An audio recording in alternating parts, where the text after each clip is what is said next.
So I'm going to give some breakdown of the layers, the categories in the reward framework. So obviously assets. Let's use the land, for example. So ensuring your reward structure reflects the assets staked or owned by the guild, and utilising the configurable distribution, percentages can be modified as the asset base evolves. So the example below is showing the variable number of assets. So for example, example 1 has got high worth stakers with 200 assets, knights owned, so that would be my assets and your assets, 200, and then the guild owned would be 200. The proposed share would be 40, 30, 30%.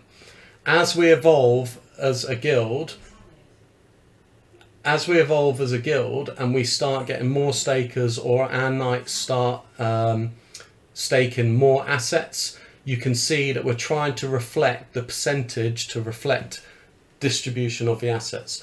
The key note is the guild owned assets will be capped at a minimum of 10%. So if you own a shield, or if you own a helmet, or if you own a shield or a sword or any of the future NFTs, you will be drawing from a minimum of 10% of that reward, regardless of the distribution. The reason we're doing that is we need to provide long-term incentive for early investors in the guild, because you guys are making this guild what it is. So we've got a low limit cap on that. And again, this is what is being modeled at the moment. In this example, so that's just talking through what I've just said. So Josh, this is quite an important part of the guild on the reward framework. So have you got any questions on this? No questions. It's all very well thought out and structured, and I want anybody watching to know that it is all subject to change, but we've built this with the foundations in mind of what our original vision was that Moody went over in the very beginning. So that is the intent, and we're dedicated to that, and this is all built around that philosophy. Yeah, brilliant. Thanks. Any questions in the chat? No, I can't see. Cool. Right, so the next mandated category is the Treasury. So I'll read first. Each NFT asset group will have its own treasury. The main purpose for the treasuries is to provide a budget for that asset class to develop its assets. Okay, so if we've got 1 million, that's a bit of an exaggeration. If we've got 1,000 land assets, and we're just taking reward, and we're not developing those assets to be more productive, to have a better river or a better set of trees or whatever, that's got diminishing returns. So the treasury, under the voting of that asset group, is used to develop that asset group.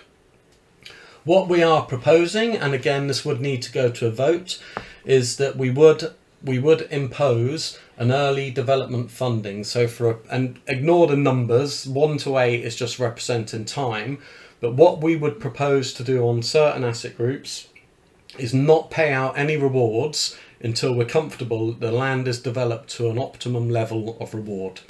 And we will, under each of the asset groups, come up with an early development funding. So it makes total sense. When you need to invest to generate reward, don't you? And this is based on that principle there. So again, it would all be under voting, but each of the a select few of the asset pools would have that early development funding option.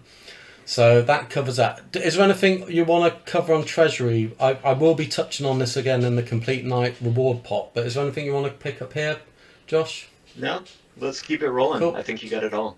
Cool. Okay, and then the management section. This is covering the reward for each of the reward pool's management team and the administration of the guild. So this is currently a lot of people's evening and weekend jobs. People are doing it as a hobby. People are doing it because they've got a real general interest. But at some point, and we need to remember, at some point in the future, this will take some serious management and administration. Yeah. So for us to be able to attract great people, which we've already got, but we will need to grow that team, for us to be able to attract people to come and help manage and administrate that guild, we need to give them additional incentives. So that is why we've got a management pot, and that will be basically an incentive to lead and run the guild. And then we've got knights and players. This is only specific. This is only relevant in some of the asset classes. It is assumed that all assets resources in the game will have an adjustable inbuilt split between asset and owner shares of generated resource. This is a reasonable game mechanic that will incentivize asset owners. This is a common approach used in other management MMOs. So what I'm talking about there, if you own land and you put your land into the Cornucopias game, you will more than likely have an owner's reward of whatever is generated in that land. Yeah. The players, when they come and chop down their trees or do some mining, they will get the rest. So I'm imagining in my head almost like a sliding scale of, I've got a mine, I own this mine, I'm going to take 5% of all of the resource generated in this mine. The 95% goes to the players or the grinders mining that mine, because the game needs to provide incentivization to own land, but it needs to provide incentivization for people to play land, regardless of guilds. Yeah, so that's a really important structure, a really important concept, and it is an assumption that will evolve as we get more information from the game. But I imagine it'll be something like that. So the reason I've actually covered that in some detail is the players will retain all of the assets and resources they personally generate. The asset owners' share will feed the asset group reward pools. It is a reasonable assumption that the larger the asset base the guild holds, the more competitive and attractive to the players our assets can be. So if we have got a monopoly on, so let's say we own 2,000 plots of land, we can really reduce the share or be really competitive with other guilds and with other landowners. We can reduce our cut to make it more attractive for players, because players know they'll get more from coming to work our land, and they'll also know that they're going to get an additional bonus from having our Knights NFT. So this is where that common incentive. But like anything in life, the more assets you have, the more competitive you can be. Yeah, so that's the point we're making there. All of the players will be issued with an NFT that will have an in-game player profile reference. This will be via an API, so we can actually calculate what the players are doing on our land to structure their reward framework, their reward payout. And then we've got other, which is a final category. This has just given us a bit of leeway. Have I got some examples here? As the game develops and future assets are developed and information is released, there may be the requirement to have an additional or specific reward category. The other category will be built in from the outset to future-proof the reward frameworks. The other category could also be used for significant partnerships or with other guilds or projects. So that just gives us a capability to expand and to go into different agreements on certain asset types. Whether we use that or not, I don't know, but I wanted to build in some future proofing. So what we've got below here, and I'm not going to read through these in much detail, but I've shown some examples. Is that a question just popped up? No question. It looks like it is a comment. Genius Knight is saying that he just agrees with everything that you're saying. We need to be worthy of the players that play and work the land and contribute to the guild, and that is ultimately what's going to make us more competitive. Brilliant. No, it's great to hear. I mean, I've played games all my life, and you've got to get that balance right. And I'm a strong believer. I would rather have a lower, consistent reward with security that reward is going to be prolonged, rather than a big bang, we're going to take 20% of everything and then all the players bugger off where they're taking 15%. It's common sense, it's life. So the example here on the sword. So the sword is for the dome assets. We are envisaging that on top of the core categories, we will have configured layer 2 and layer 3 for the asset group. The reason for that is we need to reflect the size and the rarity of the dome. So, for example, when you've got your epic legendary, we need to reflect that in your payout, because that epic legendary is more than likely going to generate more revenue for the guild. So that's why we've got those layers there as an example. Yep. So the next one is the helmet, which is KoC assets. We're not envisaging any additional configuration in that. That is just a straightforward asset management and treasury. We don't know what the KoC is going to do yet. I mean, we were talking about this in the leadership group the other week. I personally think we're better off just setting up KoC for 2 years until KoC reaches a calculation. I'm not a financial advisor, but say KoC reaches 50 cents, we're going to have 2 million KoC. Now we would then go to the holders and say, are we going to cash these in and distribute those funds? Yes. So that's why the reward framework is quite basic on the helmet. And then the final example is the shield, and this is for the land assets for those that don't know. So this, in my opinion, is the most complex we will probably get to in the configuration of a reward pool. So as you can see here, we've got the free core. In the assets, we've got layer 2 and layer 3, and again, this is to capture number of plots and rarity of the land. Management, we've got 2 layers in the management.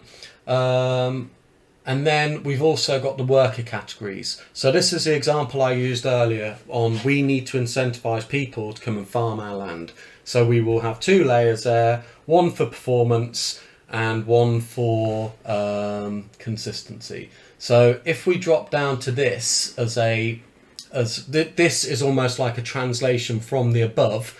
So this is probably easier to explain. So you can see for the the asset structure, 75%, and then you've got high worth stakers. So layer 2 is Wales, Knights and Guild, and layer 3 is number of plots, and then NFT. So that's a layer in there. The workers this is why it's 2 layers. Layer 1 is for the Knights, and layer 2 is for the high output, medium output, and low output. If you remember back to the API to check performance, so that's why we need an additional layer there. Management is standard 5%, free 2%, and then the treasury is 5%. So that, I believe, will probably be the most complex reward structure we will go into. This is for demonstrational purposes only. We're modeling this at the moment. We've got no information on the economy. What I'm trying to show here is the category and the layering capability we have to make sure that we've got a fair and consistent payout. Josh, there's a lot of information here. You know this approach well, but is there anything jumping out to you that I may have missed that I need to elaborate on?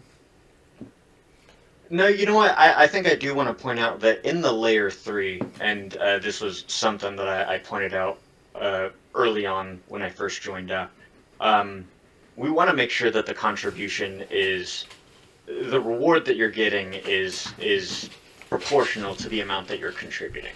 So it's not just number of plots that you've contributed, it is based on the amount of size, the size lands that you have provided, because the bigger that the land is, the greater opportunity the guild has to be able to make the most of each square footage, or however it's measured. And likewise with the players. That's why we need that layer to recognise high performing players and low performing players. Now that is on output, it's not on time. Yeah, because some smart players will generate the same output in half the time of some not so smart players. On a Twitter space the other day, Josh, you were saying how poor of a gamer you are. And we might get some really good gamers who can generate exactly the same productivity in half the time. So that is based on output, not time. Okay, so that's sat there. Is there any more questions in the chat? I can't see. Okay. No questions. Cool. We're good. Right, so the next section, income and revenue, as you would imagine, is quite blank because we are waiting for a lot more information for the game. This will be structured around what our forecasted and strategies are around the play to earn, build to earn, learn and earn. And also what's really important is the guild and district rewards. I strongly believe that the game needs to make the rewards for guilds pretty big, because they haven't got the people power or the capacity to manage the community. That will be the guilds. The guilds will take on a lot of that administration and management in the game. So the game need to have enough incentive for guilds to form. They've alluded to district rewards. That might be one element, but who knows? There might be a percentage of cut for all of the guild that they get as a bonus, and it's equal by the game. I don't know how they're going to do it, but that is going to be a key income and revenue to our guild. And then we've also got our newly established Knights Guild Catalyst Committee. This isn't relevant to the game. Well, it might not be, but this is something that Josh and Juju are leading. And Josh, do you want to just add some comments on our Catalyst community? Yeah, there's actually a lot of developments. I don't know if you've kept up with it, but there is an opportunity here within the Catalyst community that may actually generate some revenue for the Knights Guild. Okay. And that'll probably be something that we discuss how those funds will end up being used. But really, this is a community building event. It's a community of people that are passionate about Cardano, a community of people that want to contribute back to the greater Cardano ecosystem and not just within Cornucopias or within the Knights Guild. And it's a great opportunity for people to learn about what's going on around here and earn some extra ADA as they do it. Brilliant. I listened to your first session and it was brilliant. I loved it. And I think we've got a great opportunity here. I didn't realise that it could actually generate revenue for the guild. I thought it was, but no, if that's where it's going, that's great. We need to get something in here actually over the next few weeks to explain that a bit better. And it might not fit in this section, but anyway, we can cover that at a later date. So moving on to the guild NFTs. So basically, our guild has 4 groups of NFTs. Okay. We've got the Complete Night series. Most of the people listening on the call know what the Complete Night series is, but I will go through it in a bit of detail. We've got our Staked Asset NFTs, which I touched on earlier. We've got our Player and Rank NFTs, and we've got other guild NFTs. So I'm just going to run through what each of these groups are, because it's really important, and it is almost like the bedrock of our guild on how we will move forward. So the Complete Night series, ultimately, that has 4 purposes. One is to raise funds for game assets. So we raised a significant amount of ADA with the sale of our shield, and we bought 200 land assets. The second purpose is to provide incentivization for the longevity of staking or playing. The third item is it's a claim mechanism for reward pools. And the fourth purpose is we want to merge all of our NFTs so we can mint the Complete Night, which will generate the Complete Night bonus pot. I'll touch on that in a bit. Okay, so I'll quickly read through this. To provide long-term incentive for members and stakers, there will be a guild event where series NFTs will be burnt to create the Complete Night NFT. The Complete Night will be given rarity based on the number of series NFTs burnt, and the utility will give access to claim rewards for the Complete Night bonus pot. Prior to any series NFT being minted, the guild leadership will model at the time the utility of the game's assets for sale and go for a business case approach to calculate the quantity and price for each NFT. So each future Night Series NFT, as we get the information from the game, we will do a level of modelling and we will do a business case so we know what the price of that NFT is and the value of that NFT based on how many assets we feel a guild needs. The intention is that the Knight Shield, the guild's first NFT, is the most prestigious of the series. All other series NFTs will not have such scarcity, therefore making the maximum number of mythical complete knights 555. That's a really important number for our guild. The guild will always retain 10% of the quantity for marketing purposes. Achievement NFTs, so these are the NFTs in the Knights series that are not used to buy assets, okay? Achievement NFTs provide stability to the guild asset base and provide additional incentivization for players. A number of the series will be claimable after periods of consecutive commitment. That's either playing or staking. Remember, we're inclusive. So if you play or stake with the guild for a period of time, you can claim an achievement-based NFT. The time frames have not yet been decided. These NFTs will be very low priced. In some cases, we may partner with a charity or a project we're trying to support or something like that, and a nominal donation will be made for the claimable NFTs, but we will keep these cheap, okay? It is assumed that once the requirements have been met, these will be, once you've met the requirements to claim an NFT, these NFTs will be unlimited. So we don't want to limit the number of complete knights that can be minted on the achievement NFTs, so they will be an unlimited number. Each NFT will capture either the player or the asset staker's ID within the metadata that will ensure compliance at the complete knight merge stage. So what we're saying here is these NFTs, the achievement NFTs, will be sellable on the secondary market, okay?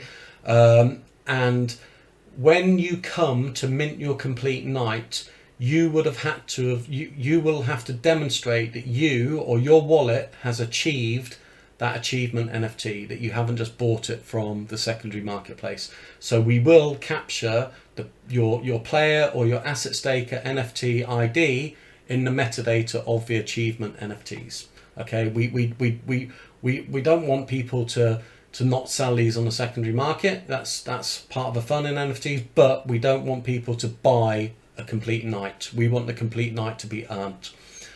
So here is the conceptual view for the complete knight. It's currently 13 NFTs. It is all based on armor or weapons of a knight.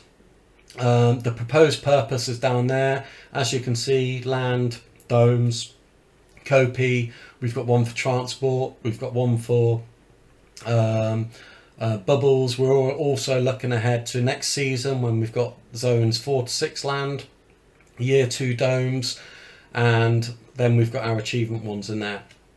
That's kind of conceptual. The numbers, as I touched on, will be based on the business case prior to mint. 555 will always be the lowest, most scarce NFT. To mint a mythical complete knight NFT, you need to have all of the series. However, if you have the helmet NFT, the helmet NFT will all get airdropped or you can claim the hammer NFT for free. Okay, we added that utility to a helmet quite recently. So long and short of it, the mythic complete knight, you need all of the NFTs. The legendary, you need 11 of the 13. A rare complete knight, you need 10, 9 and 7 for common and uncommon. As this white paper evolves, we will drop into this white paper because a lot of them are blank, obviously. The purpose, quantity and all of that stuff. This is a live document. So that will be updated. Quick, Moody, yes. I got a question for you. Go for it. So you were talking about the achievement NFTs, and we want to make sure that they are tied to players that earn them. Yeah. In order to mint the full knight. Let's say a player earned said achievement NFT and then sold it on the secondary market. Are they forfeiting their... if they don't go and buy another one, let's say on secondary markets, or if it's possible to earn another one, they don't earn another one, they are short that yes. NFT, will they have to like go down in a rarity of their full knight that they mint? Yes, they will. And also what we will, so when you are doing an achievement NFT claim, you will be able to mint the number of the series NFTs you have. So for example, if you've got 5 Shield NFTs and you've met the achievement of playing consecutively for 6 months, you can claim 5 or as many of those NFTs. So you're not limiting your complete night. Yeah. But if you don't have an achievement NFT that is linked to your player profile, when you go to mint the complete night, it won't consider to be part of that burn. So if you sell it on the secondary market, you'll have to try and buy it back, the same one, through the unique ID, which will be quite tricky. But yeah, the point there is we don't want to limit the number of complete nights that people can earn or achieve, but we don't want people to be able to buy a complete night. Does that make sense? Yes, it does. No, good question, because it's something we need to. That is where the metadata will be really critical to make sure that we're not running people short. Okay, the complete night merge. The intention is that for this NFT, the complete night merge is when we have a big guild event and we actually allow the merging of all of our NFTs. So the intention is for this NFT to be awarded, claimed or purchased at a significant guild event to celebrate the end of the Complete Night series. We've got some great ideas what we're going to do here. I have a World of Warcraft Ragnaros battle in my mind in one of our domes, and when we kill him or her, then the hammer NFTs are all thrown out everywhere. Each asset NFT will contain a credit for the Complete Night. We've covered that. When the merge burn event takes place, all series NFTs will be burnt and each NFT will become a corresponding attribute on the Complete Night. The reason for that is so you can still claim from reward pools.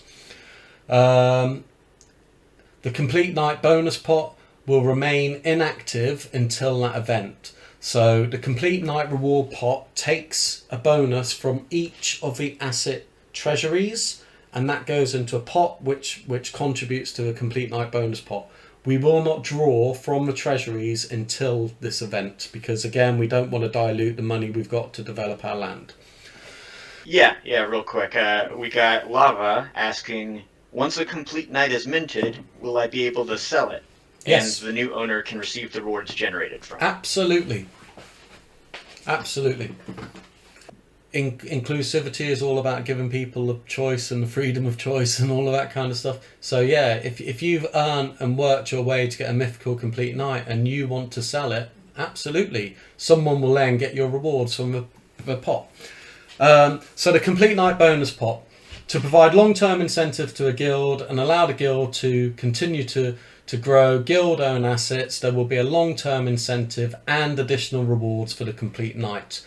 Funds will be pulled from each asset group reward pool's treasury category. The percentage is not yet determined, but that pull will contribute to the Complete Night bonus pot. The bonus pot will then be distributed and shared between the number of Complete Nights in the rarity categories below. The bonuses will be claimable using your Complete Night series.